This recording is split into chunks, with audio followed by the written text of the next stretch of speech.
Selamat pagi, selamat hari Minggu adik-adik. Hari Minggu ini kita akan mendengarkan firman Tuhan di dalam ibadah online yang kita ambil dari kitab Amsal 10 ayat 4 sampai dengan yang kelima. Saya ulang ya, Amsal 10 ayat 4 sampai dengan yang kelima. Mari kita minta pertolongan Tuhan dan kita mulai dengan berdoa. Bapa di dalam surga, kami mengucap syukur Bapa bahwa pagi hari ini Engkau berkenan mengumpulkan kami. Kami mengucap syukur bahwa kami boleh berkumpul di dalam ibadah online pagi hari ini.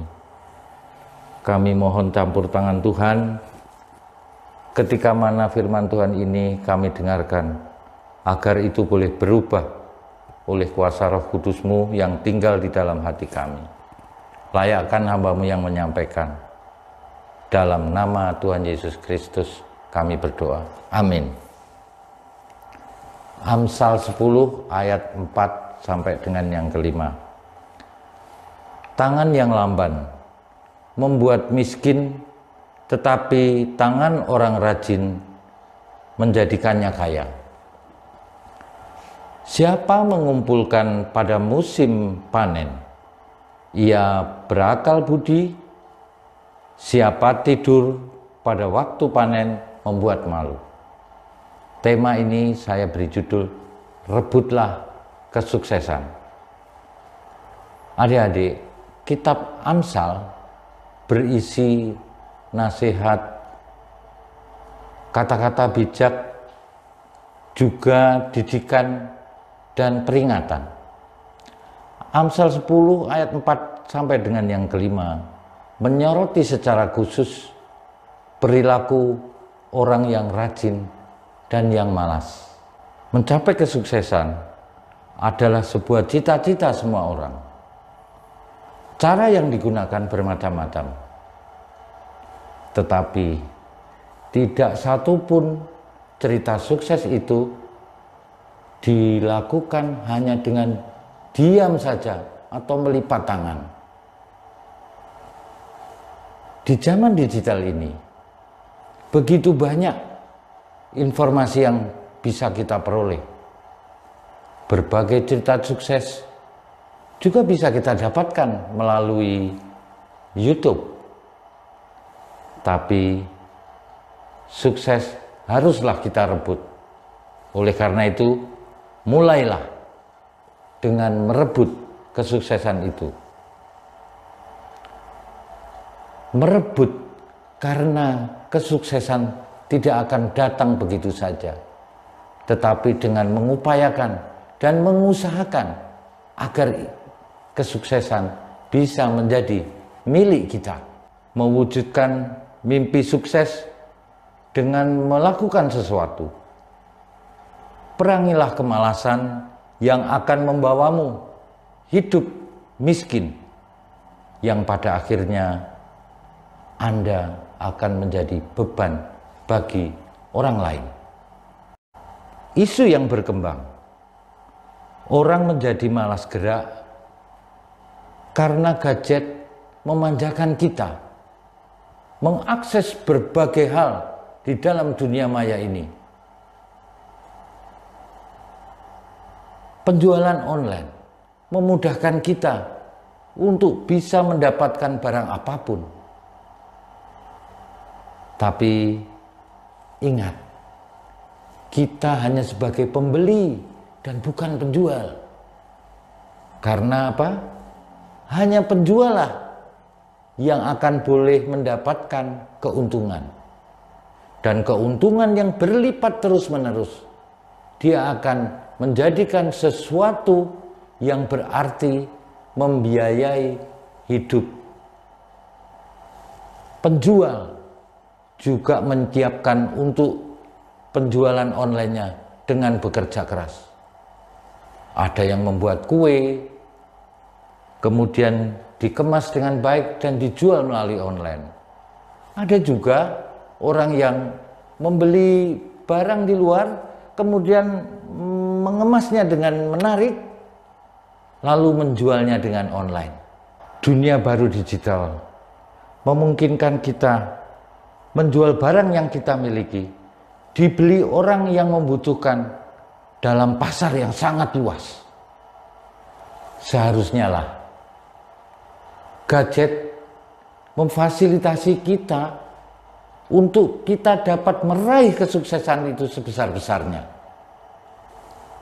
Hanya dengan rajin dan ulet, kita bisa mengubah nasib kita. Jangan terjebak pada istilah mager, malas gerak, karena gadget memberikan fasilitas itu semuanya.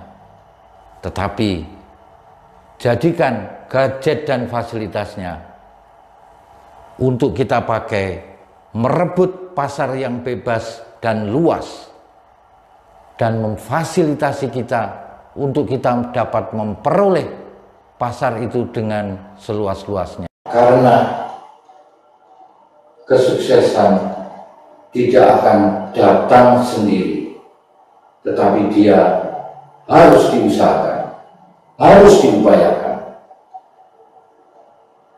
Sebuah ilustrasi, seorang sahabat saya terpaksa dia harus mencari solusi lain karena terkena PHK.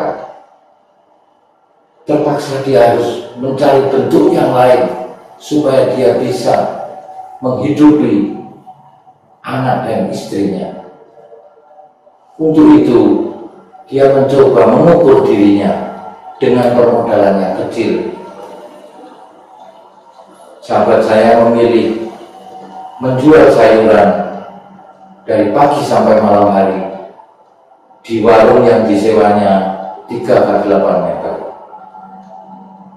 Sayur-mayur yang sudah dibeli, dibersihkan, lalu difoto dan ditawarkan melalui online. Dan betapa terkejutnya ketika mana dia mendapatkan jawaban dari orang-orang yang mengirimkan berita bahwa mereka memesan sayur dan akan diambilnya pada sore hari sepulang mereka kerja. Hanya perlu waktu 4 tahun. Bang Udin telah mengubah dirinya. Satu buah rumah, satu buah mobil, dan deposito lebih dari 100 juta dapat dimilikinya hanya dengan waktu 4 tahun saja. Beruntunglah Bang Udin tetap orang yang ramah, baik hati, dan suka menolong.